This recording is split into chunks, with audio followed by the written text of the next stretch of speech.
Então, pessoal, todos bem? Sejam todos novamente bem-vindos ao canal. Hoje nós vamos analisar a importante decisão do STJ que trata sobre dois pontos importantes para o assunto direito processual civil em qualquer concurso que você faça que cobre a disciplina: prazos e recursos. Nós vamos analisar a necessidade de estabelecimento de uma interpretação do STJ a partir de um prazo para apresentação de apelação. Nós temos, portanto, prazos e recursos como temas importantes para os concursos da advocacia pública ou concursos em geral, e nós temos uma decisão que fixa entendimento sobre o prazo para apresentação da apelação e a sua suspensão. Te adianto que a solução dada pelo STJ nesse julgado não aplica-se apenas ao recurso de apelação, mas se aplica à apresentação de qualquer recurso quando você tenha o curso do prazo para a apresentação da insurreição recursal. Mas, no caso concreto, era uma apelação. Então, você tem prazo e recursos, que são objetos de estudo a partir da interpretação fixada pelo STJ, que nós vamos analisar a partir de agora. Imagine a seguinte situação: você é autor de uma ação e tem uma sentença favorável à sua pretensão jurídica. Chega o último dia do prazo recursal e a parte contrária não apresentou recurso apelatório. Aí você imagina, bom, tudo bem, não tem apelação, transitou em julgado, correto? Aí você vai para a procuração da parte contrária e percebe que na procuração da parte contrária existe apenas um único advogado habilitado nos autos ao exercício da capacidade postulatória. Se isso acontecer, é melhor ficar de orelha em pé, porque pode acontecer algo inusitado e estabelecermos, portanto, a possibilidade de suspensão do prazo para apresentação do recurso e, nesse caso, embora aquele prazo apelatório tenha se limitado nos autos, nós temos a possibilidade de apresentação de recurso para além do prazo em razão da sua suspensão. Então, se você tem um único advogado na parte contrária para a apresentação da apelação e se extinguiu o prazo para a apresentação do recurso, isso não significa automaticamente que o processo transitou em julgado. Nós vamos ver exatamente uma hipótese em que isso acontece. Bom, nós temos o artigo 313 do Código de Processo Civil que diz o seguinte, suspende-se o processo, inciso 10, quando o advogado responsável pelo processo constituir o único patrono da causa e tornar-se pai. Dispositivo acrescentado ao novo Código de Processo Civil por uma lei de 2016. O parágrafo 7º diz o seguinte: no caso do inciso 10, o período de suspensão do prazo será de 8 dias, contado a partir da data do parto ou da concessão da adoção, e estabelece então o parágrafo 7º a forma de comprovação disso, mediante a apresentação de certidão de nascimento ou de documento similar que comprove a realização do parto ou de termo judicial que tenha concedido a adoção, desde que haja notificação ao cliente. Estabelecida então a suspensão pelo inciso 10 e a forma de comprovação da suspensão pelo parágrafo 7º do artigo 313. Mas aí você tem uma situação curiosa. Imagine, por exemplo, que você é o advogado da parte, o único patrono da parte, o único a exercer capacidade postulatória, você está no curso do prazo para a apresentação de uma apelação e no curso do prazo nasce o seu filho ou a sua filha. A pergunta que se faz é: você deve sair correndo feito louco para dizer ao juiz da causa que você acabou de se tornar pai e, portanto, pedir a ele que decrete a suspensão do prazo?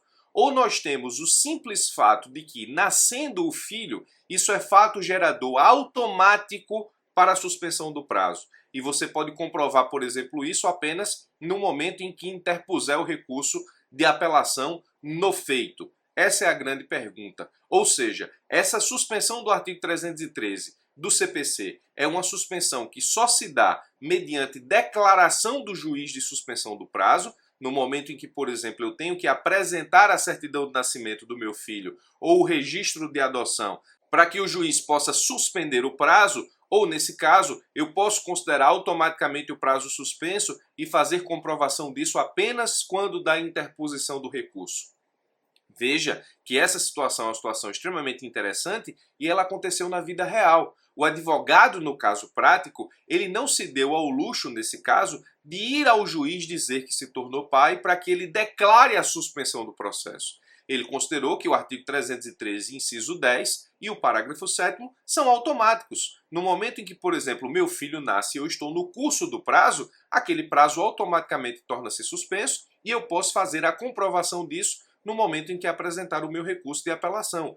Foi a interpretação que deu o advogado da parte no momento em que aconteceu o fato, justo no curso do processo de apelação. E faz muito sentido se você prestar atenção. Por quê? Imagine, por exemplo, que o seu filho nasce no último dia do prazo de apelação.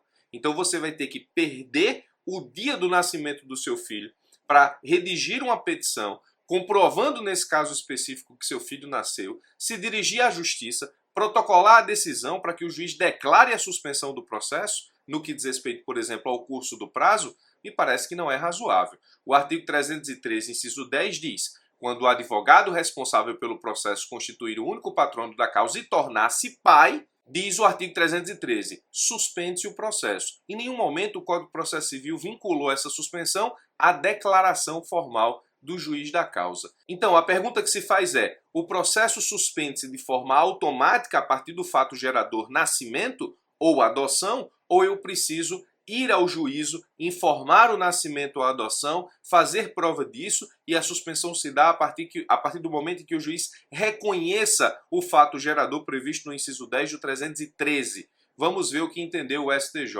O STJ disse o seguinte, a disposição legal do artigo 313, inciso 10, parágrafo 7º do CPC, ao lado do previsto no inciso 9 do mesmo artigo, visa dar concretude aos princípios constitucionais da proteção especial à família e da prioridade absoluta assegurada à criança, na medida em que permite aos genitores prestar toda a assistência necessária, material e imaterial, ao seu filho recém-nascido ou adotado, além de possibilitar o apoio recíproco em prol do estabelecimento da nova rotina familiar que se inaugura com a chegada do descendente.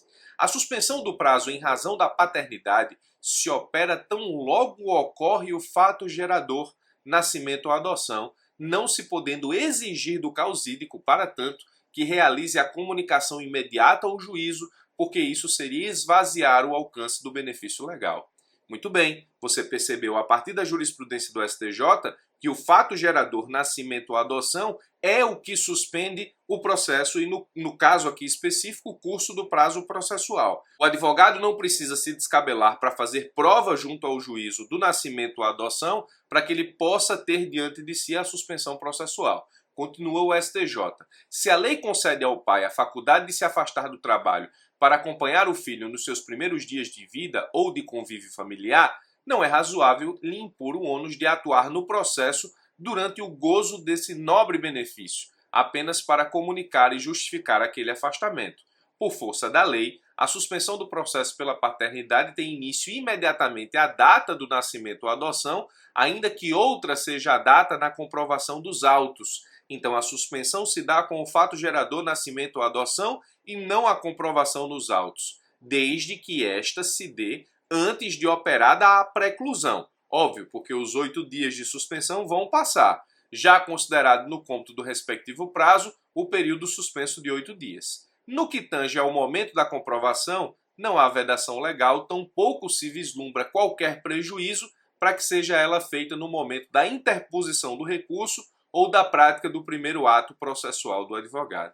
Então o STJ, interpretando o artigo 313, inciso 10 e parágrafo 7º do CPC, ao meu ver, interpretou de forma muito bem a disposição da suspensão do processo, a desnecessidade de comprovação no curso da suspensão do nascimento ou da adoção e a possibilidade de comprovação da suspensão do feito quando da interposição do recurso ou da primeira vez que o advogado tem que se manifestar nos autos. Preste bastante atenção, porque se você tem uma procuração habilitando mais de um causídico e um dos advogados se torna pai, o outro advogado pode atuar livremente. Então você precisa ter um único advogado habilitado ao exercício da capacidade postulatória e ele se torna pai, razão pela qual existe a suspensão do processo e a suspensão do prazo para apresentação de recurso, como foi o caso aqui ora apresentado. Essa suspensão tem como fato gerador o nascimento ou a adoção e o advogado não precisa comprovar isso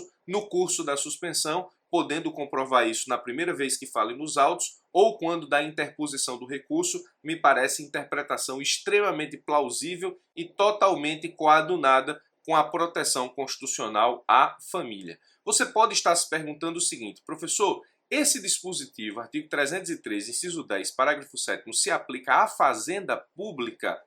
Pergunta interessante, mas a resposta é bastante simples. A Fazenda Pública não entra no conceito de possuir apenas um causídico para representar os seus interesses no processo. A Fazenda Pública tem procuradores, que esses procuradores atuam no feito não por procuração, como por exemplo procuração particular. A procuração é ex lege, como nós dizemos efetivamente, ou seja, a representação decorre de lei.